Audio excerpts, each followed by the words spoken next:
नमस्कार दोस्तों, GK उत्पक्षा YouTube channel में आपका हार्दिक स्वागत है। दोस्तों, इंडिया जीके में हम भारत का इतिहास पढ़ रहे हैं और भारत के इतिहास में हमारे प्राचीन भारत का इतिहास चल रहा है। और प्राचीन भारत के इतिहास में भी हम दक्षिण भारत का इतिहास पढ़ रहे हैं और उसमें हमने कल 16 वंश तक पढ़ा था, क्योंकि शेर, पांडे और 16 वंश हमने पढ़ लिया था। और संगम काल के बाद अब हम देखते हैं, अब हम पढ़ेंगे आगे जो वाकाटक वंश। तो अभी हम जैसे यहाँ दक्षिण भारत का इतिहास कह सकते हैं, दक्षिण भारत का इतिहास। और दक्षिण भारत के इतिहास में भी अब हमारे कौन सा वंश चल रहा है? वाकाटक वंश।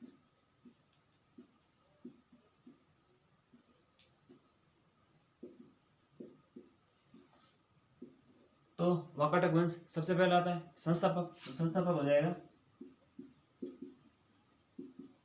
क्योंकि हर कोई किसी भी वंश का कोई ना कोई एक संस्थापक होता है। कोई तो मतलब यानी कि वंश की शुरुआत करेगा, तो संस्थापक हो गया विंध्य शक्ति।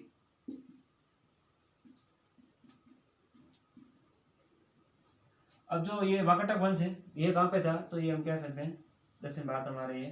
तो ये जो यहाँ पहले सातवाहन हुआ करते थे,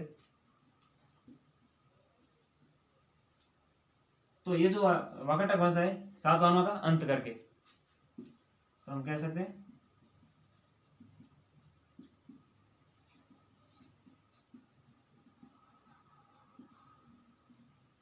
यानी कि जो जहाँ पहले सातवाहन वंश थे वहां पे यह सातवाहन शासक राज करते थे, वहां कौन कर रहे? वाकाटक वंश है जो राज कर रहा है। और इसकी जो राजधानी थी वो थी बरार, कर्नाटक में। बरार जो इसकी राजधानी थी। और ये जो थे मतलब ब्राह्मण जो वंश, मतलब ब्राह्मण धर्म से थे।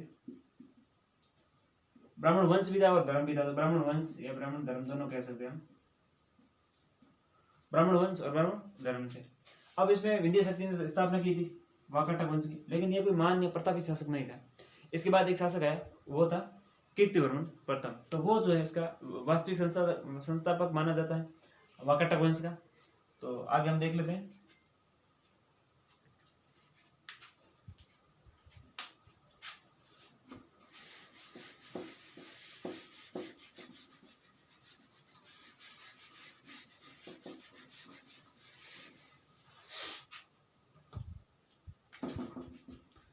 तो इसका जो प्रतापी शासक आएगा, प्रतापी शासक कह सकते हैं हम, या वास्तविक संस्थापक, तो वो था परवर सेन।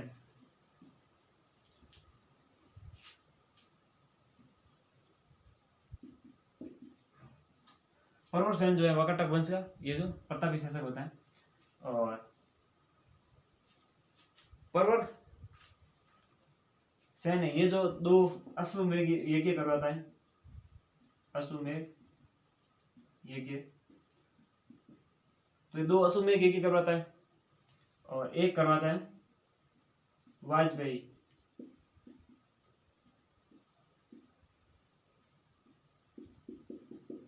अब आता है कि अश्वमेध और वाजपेयी यज्ञ क्या थे। सॉरी, दो की जगह चार है, यानी कि सात तो करवाता है अश्वमेध यज्ञ और एक करवाता है वाजपेयी यज्ञ।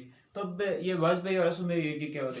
देखो, अश्वमेध यज्ञ जो हुआ करता, राजा यानी कि अपने घोड़े को छोड़ देता या अश्व को छोड़ देता था, और वो जहाँ कहीं भी उसके घोड़े को कोई पकड़ता था तो फिर उस जो घोड़ा छोड़ने वाला राजा उससे युद्ध करता था, जो घोड़ा पकड़ता था उससे, और उससे अगर जीत जाता था तो वो भी क्षेत्र जो अपने में मिला लेता था। इसलिए वो स्वतंत्र रूप से घोड़ा छोड़ा जाता था और कहा जाता था कि अगर कोई इस घोड़े को पकड़ेगा, पकड़ने वाले को फिर राजा के साथ युद्ध करना पड़ेगा, और युद्ध में अगर हार जाएगा तो उसी जो भी राज्य क्षेत्र होगा उसमें भी राजा का अधिकार हो जाएगा। इस प्रकार अश्वमेध यज्ञ किए जाते थे। तो इसने सहचर अश्वमेध यज्ञ की परवर सेन ने।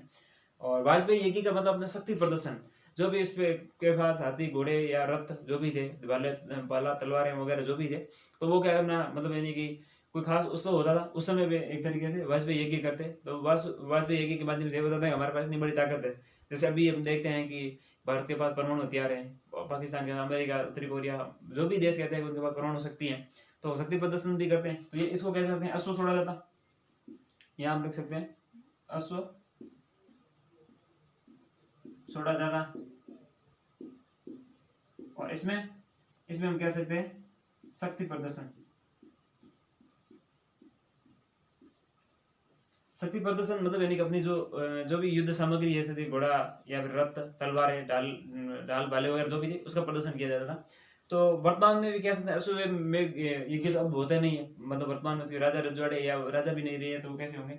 लेकिन वाजपेयी यज्ञ की बात की जाए तो कहीं ना कहीं हम कह सकते हैं वैसी ही परंपरा एक तरीके से तो वाजपेयी यज्ञ अब भी हो रहे हैं। जैसे मान लीजिए हमारे 26 जनवरी या 15 अगस्त को हम देखते हैं हमारा शक्ति प्रदर्शन होता है एक तरीके से। और वो क्या एक तरीके से हम जो अपने हथियार या जो भी झांकी निकालते हैं या फिर जो हमारे हथियारों में प्रदर्शन करते हैं, हमारी वहाँ सेना जो हमारी सेना की तीनों विंग एक तरीके से थल सेना हो, वायुसेना हो, नौसेना हो, तो उसके जो भी अत्याधुनिक हथियार होते हैं तो वो एक तरीके से प्रदर्शन किया जाता है, दिखाए जाते हैं। तो वो मतलब वाजपेयी यज्ञ हम उसको मान सकते हैं। वर्तमान में भी इसकी कहीं कहीं प्रासंगिकता है। अगर ऐसा इंटरव्यू में पूछा जा सकता है या आपके मतलब हिस्ट्री ऑप्शनल है, हिस्ट्री बैकग्राउंड है, तो वो कहीं कह सकते हैं कि भाई इतिहास की वर्तमान में क्या प्रासंगिकता है। तो ऐसी कुछ चीजें हैं जिसकी हम इतिहास में बता सकते हैं कि वर्तमान में भी इसकी प्रासंगिकता है। तो ऐसे मतलब बता सकते हो इसको जोड़ के भी। और कहीं कहीं होता भी ये शक्ति प्रदर्शन ही तो है, हम युद्धाभ्यास करते हैं तो उसमें क्या एक तरह से शक्ति प्रदर्शन बताते हैं अपना। और साथ ही 26 जनवरी 15 अगस्त को जो सेनाओं की हमारी रैली होती है एक तरीके से उसमें भी हम देखते हैं। तो कहीं कहीं ये भी इसका जो शक्ति प्रदर्शन या वाजपेयी यज्ञ के रूप में उसको देख सकते हैं। तो ये एक तरीके से जो परवरसेन के समय में अश्वमेध यज्ञ हुए थे। उसके बाद आता है रुद्रसेन। अगला जो शासक है रुद्रसेन, ये है तो ये गुप्त शासक जो होते हैं चंद्रगुप्त द्वितीय, यानी कि चंद्रगुप्त द्वितीय विक्रमादित्य वही बात है। और ये चंद्रगुप्त विक्रमादित्य इसकी शादी किसके साथ होती है? देवी। क्योंकि देवी वैसे तो रामगुप्त की पत्नी होती है लेकिन रामगुप्त की मृत्यु के बाद ये शादी कर लेता है। कौन? चंद्रगुप्त जो है देवी से। इन दोनों की जो एक पुत्री होती है, पुत्री, उसकी शादी हो जाती है यार, ये हम कह सकते हैं रुद्रसेन के साथ। तो ये कह सकते हैं इसने गुप्त काल या गुप्तों के साथ क्या वैवाहिक संबंध स्थापित कर दिए थे। तो ये इसके बारे में लिख सकते हैं वैवाहिक संबंध।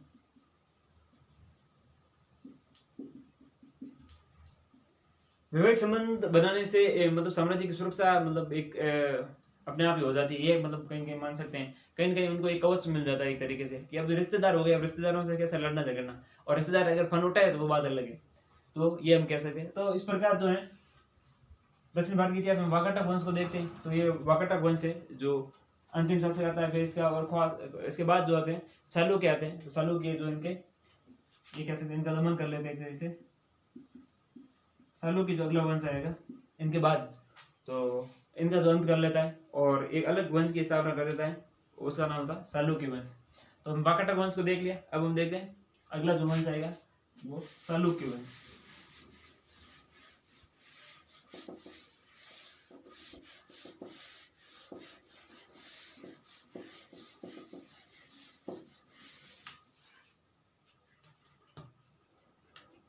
अगला जो है चालुक्य।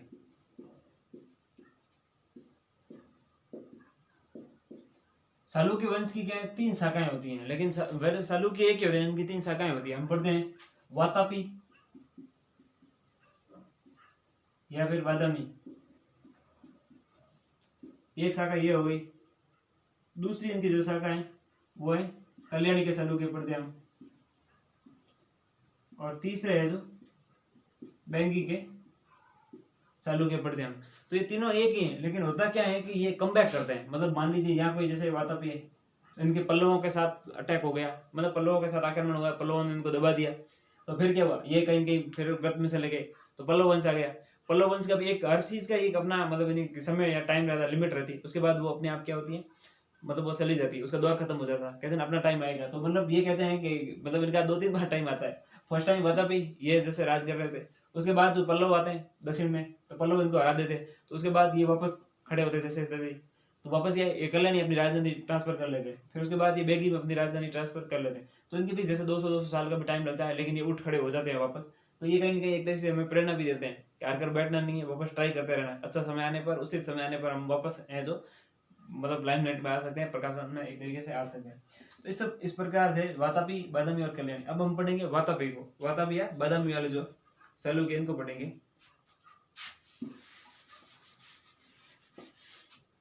इसका जो संस्थापक होता है वो जय सिंह वातापी। तो संस्थापक है वो जय सिंह। और वास्तविक संस्थापक या निर्माता जैसे हम कह सकते हैं, वास्तविक संस्थापक।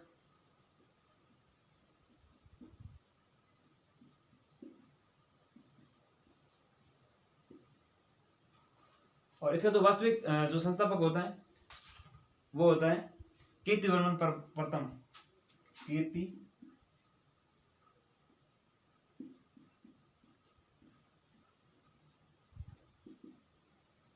कीर्तिवर्मन प्रथम, इसको निर्माता भी कहते हैं, क्योंकि देखो यही एक तरीके से इस वंश को मतलब इसका निर्माण करता है, उठाता है। बाकी तो देखो स्थापना तो कोई घर पे चला जाए, कोई काम तो करे तब ना बात होती है। तो ये एक तरीके से तो जैसे इन्हें संस्थापक यानी कि इस तरीके से स्थापना कर दी थी, लेकिन वास्तविक जो संस्थापक था वो था कीर्तिवर्मन प्रथम। अब कीर्तिवर्मन प्रथम के बारे में भी इसको यही कहा था कि मतलब चालुक्य वंश का जो है ये पूरे चालुक्य के वातापी या ये नहीं, मतलब क्योंकि पहले सबसे वातापी और बादामी है, फिर कल्याणी और बेगी। तो हम ये कह सकते हैं कि जो संपूर्ण चालुक्य वंश की स्थापना की बात करते हैं तो चालुक्य वंश की जो वास्तविक संस्थापक चालुक्य वंश की शाखा का या चालुक्य वंश की, तो वो है हमारे कीर्तिवर्मन प्रथम। फिर आता है इसके बाद पुलकेशिन सेकंड।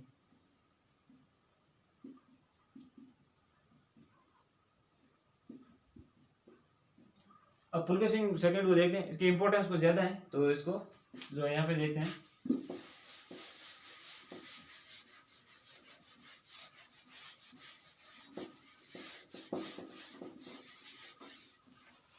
तो यहाँ हमारे हो गया ये चालुक्य वंश है, और यहाँ हम देख रहे हैं पुलकेशिन।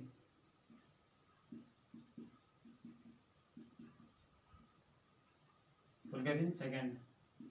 अब पुलकेशिन सेकंड ने सर्वप्रथम ऊपर हर्ष से युद्ध किया था, हर्ष को हरा दिया उत्तर भारत में। तो हर्षवर्धन को हराया, और हर्षवर्धन को कहाँ हराया था, जैसे ये हम यहाँ कह सकते हैं ये दक्षिण भारत है, और उत्तर भारत में हर्ष का साम्राज्य यहाँ तक था। फिर यहाँ देखो नर्मदा नदी आ जाती है, विंध्याचल, नर्मदा और सतपुड़ा, और जैसे ये पार करता है नर्मदा नदी को, यहाँ पुलकेशिन को पता चल जाता है कि हर्ष नाम का जो शासक वहाँ पे आता है। तो ये वर्धन वंश में हमने पढ़ा था, तो यहाँ हमने देख लिया। तो ये नर्मदा नदी से आगे पार कर गया, हम कह सकते हैं कि सतपुड़ा को पार नहीं कर पाए, उससे पहले जो पुलकेशिन सेकंड इसको हरा दिया। और इसको हराने के बाद हर्ष की क्या राजधानी थी, कनौज की, तो इसने जो उपाधि धारण कर ली वो कनौज कौंड की उपाधि धारण कर दी। ये कौंड की मतलब विजेता एक तरीके से, कनौज का विजेता। तो मतलब इसने और अपना इसको इसने एक जो एहोल अभिलेख आता है इसका, किसका, पुलकेशिन सेकंड का एहोल अभिलेख।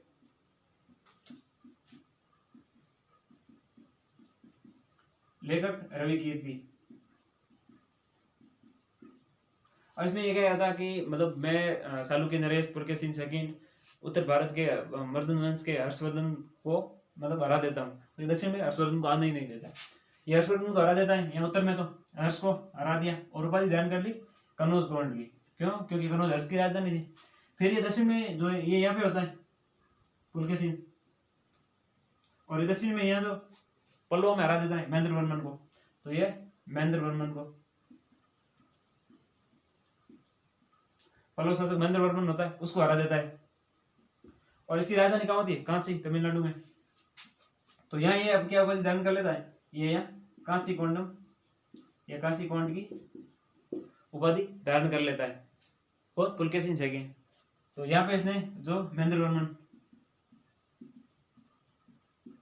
ये पल्लव शासक है, उसको हरा के एक तरीके से इसने जो है कांची कोंड की उपाधि धारण कर लेता है। अब ये मतलब कोई खास योगी शासक नहीं था, बल्कि पल्लव शासक जो महेंद्र वर्मन है दक्षिण भारत में। और फिर इसके बाद कोई तो इस वंश में प्रतापी शासक भी आएगा। तो यहाँ जो आता है हम यहाँ कह सकते हैं, यहाँ नरसिंह वर्मन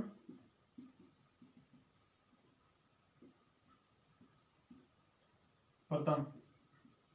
और नरसिंह वर्मन प्रथम जो ऐसा शासक आया, तो इसको पुलकेशिन को लगा क्या पता ये भी मतलब अयोग्य या ऐसा छोटा मोटा महेंद्र वर्मन की तरह ही होगा, और ये भाई साहब पहले की तरह आगे युद्ध करने के लिए, यानी कि पुलकेशिन सेकंड आगे इसे टक्कर ले ली। इसे टक्कर लगी क्या हुआ, ये बहुत ताकतवर था, इसने शुरू से ही मतलब ये इसने अपने मतलब महेंद्र वर्मन या पिता का जो कहते हैं ना विरासत को मतलब संभालने के साथ साथ वो रीति रिवाज नहीं अपने, मतलब अपनी तैयारी रखी, अपने आप को अपडेट रखा कि पिता की तरह नहीं करना है।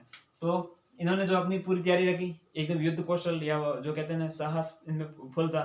और पूरी तरीके से योद्धा की तरह लड़े और इन्होंने जो है पुलकेशिन सेकंड को हटा दिया। और पुलकेशिन सेकंड की राजधानी क्या थी? वातापी या वादामी। तो इन्होंने जो है वातापी कौंड की उपाधि धारण कर ली। किसने? नरसिंहवर्मन प्रथम ने। ये पल्लव शासक थे। क्या? पल्लव शासक।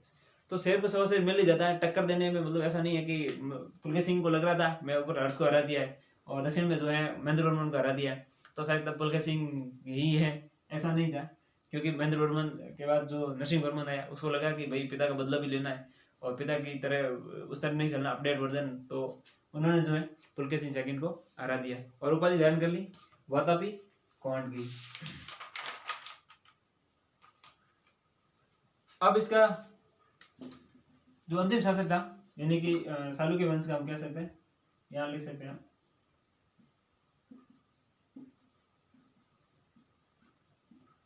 अंतिम शासक। तो ये कीर्तिवर्मन सेकंड था, कीर्तिवर्मन सेकंड। और ये अयोग्य शासक था, कोई ठीक ठाक नहीं था। तो आपको पता है जब भी अयोग्य शासक आता तो वह सामंत उनको मार के नया राजवंश की स्थापना कर देते हैं। और किसी भी वंश में कोई तो राजवंश चल रहा है तो उसमें एक आध दो तो आप ये मान के चलोगे कोई न कोई लल्लू पंजू शासक आता ही है, तब जाके उस या तो शासन का अंत हो जाता है या फिर हो सकता है वहां से शासन एक तरीके से वो साम्राज्य वंश वापस ऊपर भी उठ जाए। तो ये भी था। तो रवि कीर्ति ये अयोग्य था, एक तो अयोग्य। और अयोग्य वजह होने की वजह से फिर यहाँ कोई दूसरा वंश आ जाएगा और उसका जो फायदा उठा दिया किसने? दंती दुर्गों ने, दंती दुर्ग। और उन्होंने जो मान्यखेत में राष्ट्रकूट वंश की स्थापना कर दी। तो हम यह कह सकते हैं अंतिम शासक। तो चालुक्य वंश का अंतिम शासक था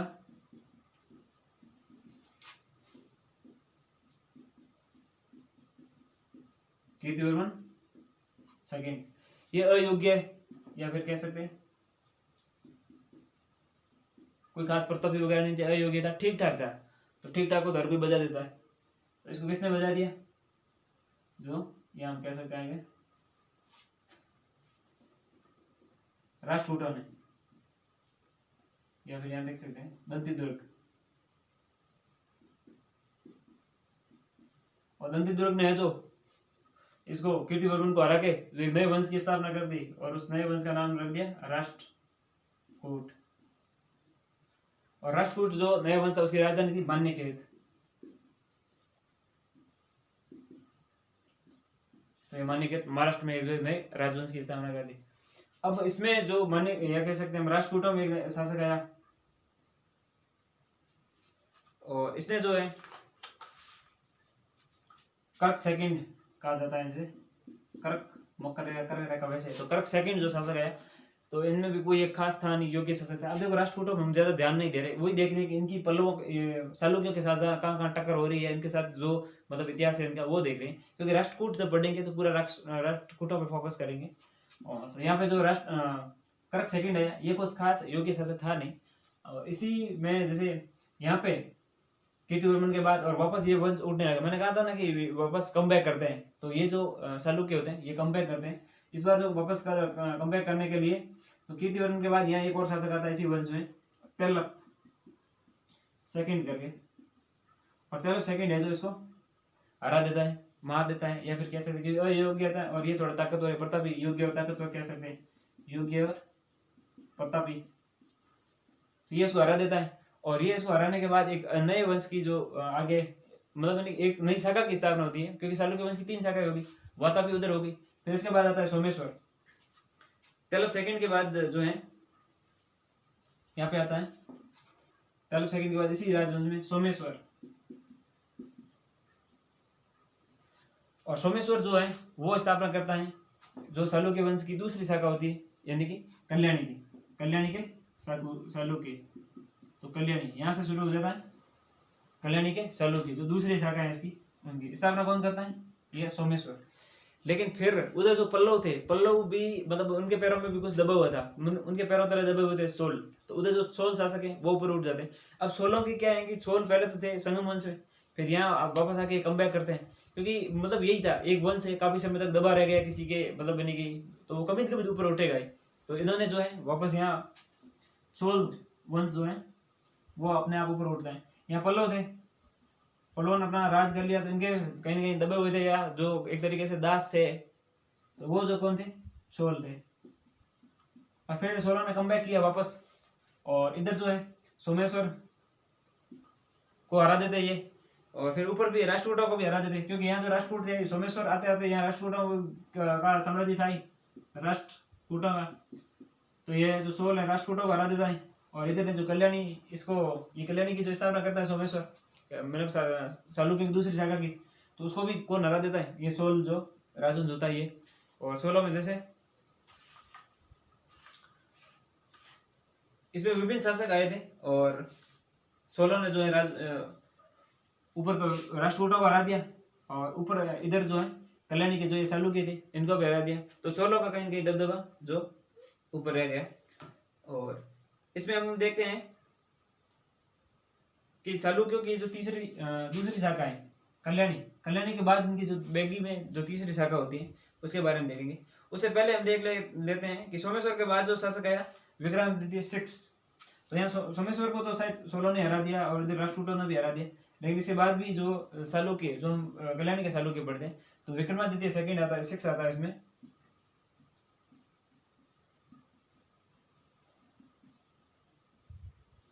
ये थोड़ा प्रतापी योग्य ढंग का शासक होता है, ठीक ठाक योग्य विद्वान, और ये मतलब योग्य भी होता है विद्वान भी होता है, योग्य और विद्वान कह सकते हैं हम, योग्य और विद्वान। अब योग्य और विद्वान है तो ये भी है कि थोड़ा बहुत तो ये अपने युद्ध वगैरह करेगा। दूसरी बात है विद्वान है तो इसके कोई न कोई कवि भी इसके रहेंगे, खुद भी मतलब विद्वान है तो कवि रखेगा, संरक्षण देगा, तो साहित्य का भी विकास होने की संभावना रहती है। तो वो देखते हैं।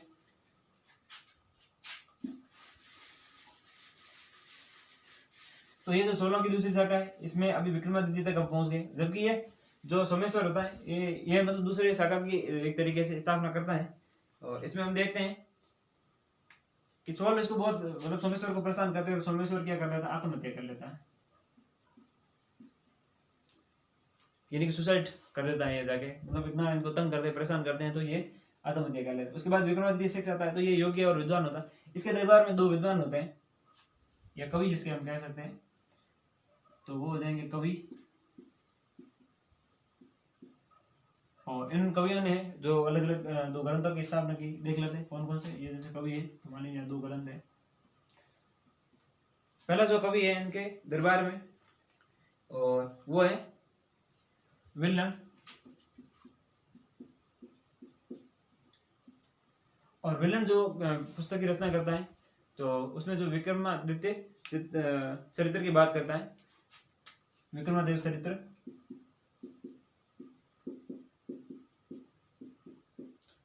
चरित्र जो भी है, तो विलन ये तो करता है विक्रमादेव चरित्र जो ग्रंथ की उसकी रचना करता है। और दूसरा है जो ज्ञानेश्वर, विज्ञानेश्वर है,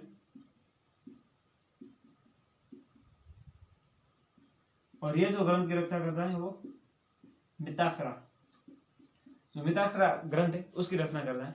अब देखो चालुक्यों की 3 शाखाएं होती, तो एक और शाखा रह गई, उसको हम देखते हैं। और उसके बाद जो अलग चोल वंश या राजवंश आ जाएगा, तो इनकी जो मुख्यतः हम देखते हैं। तो 16 में जो आपने देखा कि जो चालुक्य हराता है, तो राजराज प्रथम ऐसे जो शासक आते हैं, तो वो थोड़े ताकतवर शासक होते हैं, तो सोमेश्वर को हरा देते हैं, मतलब इतना परेशान करते हैं, सुसाइड कर लेता है, आत्महत्या कर लेता है। और फिर ये विक्रमादित्य है, थोड़ा ढंग का शासक आता है, ये मतलब थोड़ा बहुत सुरक्षा रखता है साम्राज्य की, ऐसी बात नहीं। फिर योग्य और विद्वान होता है, तो ये क्या कहता है, साहित्य और जो विद्वानों का संरक्षण होता है। तो इनके दरबार में 2 कवि होते हैं, विलन तो है विक्रमादेव चरित्र की रचना करता है, और विज्ञानेश्वर है वो एक मिताक्षर की जो ग्रंथ की रचना करता है। अब आती है जो चालुक्यों की तीसरी शाखा,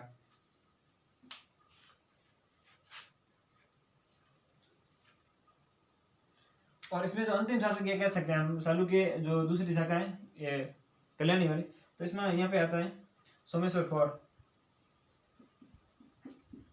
यहाँ दिख नहीं रहा है, तो यहाँ हम कह सकते हैं सोमेश्वर 4 या चतुर्थ। और चतुर्थ ये कोई खास होता नहीं, योग्य अयोग्य शासक होता है, अयोग्य और अयोग्य को की तो हर कोई बजा देता है, तो फिर इसकी जो बजा के दूसरा वंश आ जाता है। लेकिन इसी में ही आगे जो देखते हैं हम, तो वो हो जाएंगे हमारे बेगी के सलूकी। वातापी हो गए, कल्याणी हो गए, अब रहे बेगी के।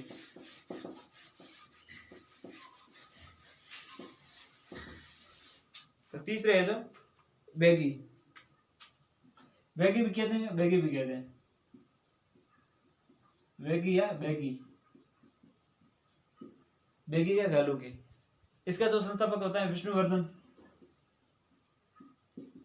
संस्थापक जो होता है वो होता है विष्णुवर्धन।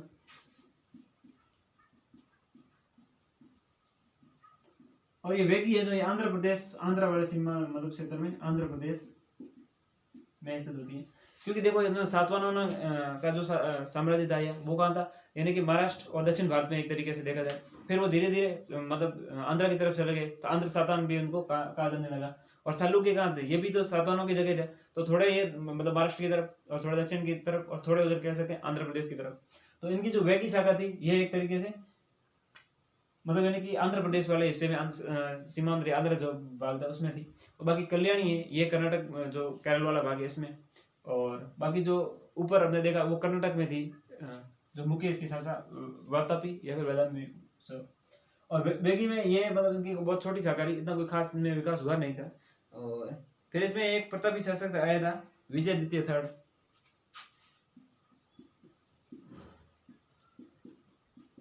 तो विजय द्वितीय थर्ड है, वो थोड़ा ढंग का शासक आया था और उसका उल्लेख मिलता है। तो इस प्रकार जो हमने चालुक्यों की जो शाखा देखी और वाकाटक और चालुक्यों को देखा। अब हम कल चोल पढ़ेंगे और उसके बाद जो भी दक्षिण भारत के और राज्यों से उनको देखेंगे। तो अगर कुछ सीखने को मिला हो इतिहास के इस पोर्शन से, क्योंकि दक्षिण भारत का इतिहास काफी टफ पड़ता है और प्राय यहाँ से क्वेश्चन भी आते हैं और हम इसको छोड़ देते हैं, फिर पता भी नहीं चलता कौन सा राजराज प्रथम ये द्वितीय किस वंश का था, ये भी पता नहीं चलता हमें। तो ये जो है इम्पोर्टेंट मतलब रहता है। तो उम्मीद करते हैं ज़रूर आपको इस वीडियो से कुछ सीखने को मिला होगा। और अगर हमारा वीडियो पसंद आया हो तो इसको लाइक करिए, शेयर कीजिए, कमेंट कीजिए और चैनल को सब्सक्राइब कीजिए। धन्यवाद।